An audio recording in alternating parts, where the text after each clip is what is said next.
എല്ലാ കൂട്ടുകാർക്കും ഗുരുദേവ നാമത്തിൽ നമസ്കാരം. ശ്രീ സിപ്പി പള്ളിപ്പുറത്തിൻ്റെ ഉണ്ണികൾക്ക് 108 ഗുരുദേവ കഥകൾ എന്ന ബാലസാഹിത്യ രചനയിൽ നിന്നും ഗുരു ടാഗോറിന് നൽകിയ വിശിഷ്ട ഭോജ്യം. 1922 ഭാരതത്തിൻ്റെ ദേശീയ കവിയായ രവീന്ദ്രനാഥ ടാഗോർ തിരുവനന്തപുരത്ത് വന്നപ്പോൾ ശ്രീനാരായണ ഗുരുദേവനെ സന്ദർശിക്കണമെന്ന് ആഗ്രഹം തോന്നി. ജാതിമത ചിന്തകൾക്കെതിരെ ഗുരുദേവൻ കേരളത്തിൽ നടത്തിക്കൊണ്ടിരുന്ന പോരാട്ടങ്ങളെക്കുറിച്ചെല്ലാം ടാഗോർ ഇതിനകം തന്നെ മനസ്സിലാക്കി കഴിഞ്ഞിരുന്നു. തൻ്റെ ആഗ്രഹം സൂചിപ്പിച്ചുകൊണ്ട് മഹാകവി ടാഗോർ ഗുരുദേവന് കത്തെഴുതി. ഗുരു ഹൃദയം നിറഞ്ഞ സന്തോഷത്തോടെ മഹാകവിയെ ശിവഗിരിയിലേക്ക് സ്വാഗതം ചെയ്തു. ഒടുവിൽ മഹാകവിയുടെ സന്ദർശന ദിനം വന്നെത്തി. കൊടിതോരണങ്ങൾ കൊണ്ടും പലവിധ പുഷ്പങ്ങൾ കൊണ്ടും ശിവഗിരിയും പരിസരങ്ങളും അലങ്കരിച്ചിരുന്നു.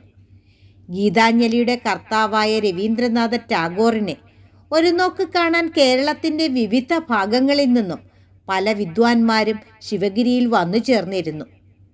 മഹാകവിയെ സ്വീകരിക്കാനുള്ള ഒരുക്കങ്ങൾക്ക് നേതൃത്വം നൽകിക്കൊണ്ട് ഗുരുദേവൻ അവിടുത്തെ വൈദിക മഠത്തിൽ സന്നിധാനം ചെയ്തിരുന്നു. പെട്ടെന്ന് എന്തോ ആലോചിച്ചിട്ട് എന്ന പോലെ ഗുരുദേവൻ അവിടെ നിന്നവരോട് ചോദിച്ചു, നമുക്ക് ഒരു തെങ്ങിൻ്റെ മണ്ട കിട്ടുമോ? ശിഷ്യന്മാർക്ക് ആശ്ചര്യം തോന്നി. അവർ ചിന്തിച്ചു, എന്തിനാണാവോ ഗുരു ഇപ്പോൾ തെങ്ങിൻ്റെ മണ്ട ആവശ്യപ്പെട്ടിരിക്കുന്നത്? എങ്കിലും അവർ അധികം വൈകാതെ കുന്നിൻ്റെ അടിവാരത്തു നിന്നും ഒരു തെങ്ങിൻ്റെ മണ്ട കൊണ്ടുവന്നു ഗുരുവിന് സമർപ്പിച്ചു. വിശിഷ്ടങ്ങളായ ഭോജ്യങ്ങളെല്ലാം തയ്യാറാക്കിയിരുന്നു.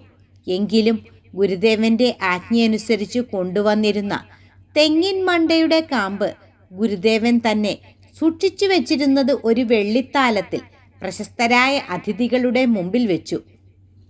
അവാച്യമായ സ്വാദുള്ള ഈ സാധനം എന്താണെന്നറിയാൻ ടാഗോർ ഉത്കണ്ഠ പ്രദർശിപ്പിച്ചു.